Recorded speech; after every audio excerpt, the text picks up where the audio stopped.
खबर मध्य प्रदेश की और उत्तर प्रदेश की सीमा से, जहां रीवा की सीमा से लगे हुए उत्तर प्रदेश के प्रयागराज में इन दिनों महाकुंभ चल रहा है, जहां साधु संतों के साथ ही दुनिया भर से लाखों करोड़ों लोग स्नान करने पहुंच रहे हैं।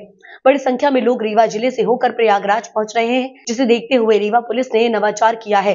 बिना किसी असुविधा के महाकुंभ पहुंचकर स्नान कर सके, इसके लिए सुहागी पहाड़ में घाट शुरू होने से पहले पुलिस उन्हें रोककर न सिर्फ आगे के रास्ते के बारे में बताकर सावधान कर रही है, बल्कि उनके कुछ देर आराम करने, उनके रिफ्रेश होने, हाथ मुंह धुलने के लिए पानी और चाय की व्यवस्था कर रखी है, जिससे दूर दूर से वाहन चलाकर पहुंचने वाले लोगों की थकान मिट सके और बिना किसी परेशानी के वो आराम से गंगा स्नान कर सके। इस दौरान पुलिस ऐसे वाहनों पर कार्रवाई भी कर रही है जो ड्रिंक कर वाहन ड्राइव कर खुद के लिए भी और दूसरे के लिए भी हादसे का कारण बन सकते हैं। पुलिस द्वारा बनाई गई इस व्यवस्था को लेकर एसडीओपी उदित मिश्रा ने क्या जानकारी दी, आप भी सुनिए। काफी संख्या में लोग जाते हैं, तो क्या व्यवस्थाएं बनाई जा रही हैं उनके लिए, कोई असुविधा न हो? महाकुंभ को देखते हुए हमारे वरिष्ठ अधिकारियों के निर्देश पर हमने सुहागी पहाड़ पर नवाचार प्रारंभ किया है। जैसा आप लोगों की जानकारी होगी, हमने पहले भी इस बात को ब्रीफ में बताया हुआ था। महाकुंभ को देखते हुए 11 तारीख से गाड़ियों का आवागमन तेज हुआ था। उसको देखते हुए हमने वहाँ पर अतिरिक्त बल भी डिप्लॉय किया था। सुहागी पहाड़ पर अक्सर हादसे होते रहते हैं, कई बार जो है बड़े वाहन पलट जाते हैं और भी कुछ एक्सीडेंट्स होते रहते हैं, जिसको देखते हुए हमने सुहागी पहाड़ पर एक सहायता केंद्र स्थापित किया हुआ है, जिसके माध्यम से जो दूर से आ रही गाड़ियां हैं उनको हम लोग सचेत करने का काम और उनको बताने का काम कि आगे पहाड़ी है और उस पर आप सावधानी पूर्वक और स्पीड को कंट्रोल करके अपनी गाड़ियां चलाएं, ऐसा हम लोग उनको बताते हैं। जो नशे पर वाहन चला रहे, नशे करके वाहन चला रहे हैं, उन पर हमने सतत कार्रवाई की है। लगभग 25 से 30 बड़े वाहनों पर हमने कार्रवाई की है, जिसमें एक बस भी शामिल है।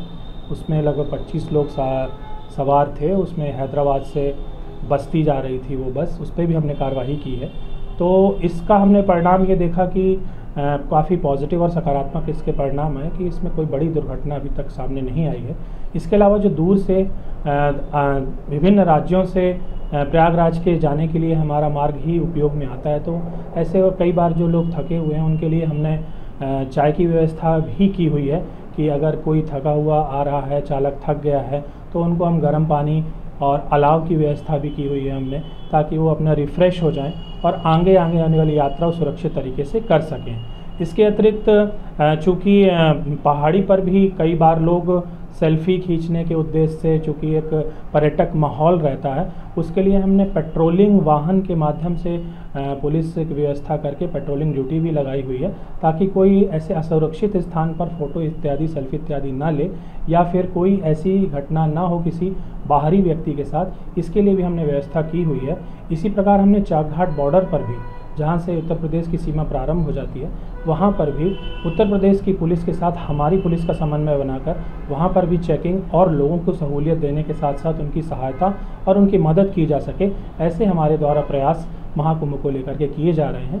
और जो कि हमारे वरिष्ठ अधिकारियों के द्वारा हमको कुछ उसके लिए विशेष बल भी प्रोवाइड किया गया है, जिसके बल के माध्यम से ये काम को हम अंजाम दे पा रहे हैं। और ये काम अभी हम अनवरत जारी रखेंगे, ताकि लोगों को एक सुरक्षित यात्रा का माहौल मिले और महाकुंभ जाने के लिए वो सुरक्षित तरीके से यात्रा कर सकें। ये कब तक चलेगा सर? ये चूँकि 13 जनवरी से कुंभ प्रारंभ हुआ है और 26 फरवरी तक रहने वाला है, तो इसमें जो प्रमुख पर्व हैं, जैसे कि अभी मकर संक्रांति और वोशी पूर्णिमा थी, इसके बाद मौनी अमावस्या आएगी और इसके अलावा बसंत पंचमी, महाशिवरात्रि और लास्ट में 26 तारीख को महाकुंभ का समापन होगा। तो इन दिनों, जिस दिन महापर्व है और शाही स्नान है, उन दिनों वाहनों का आवागमन ज़्यादा तेज होता है।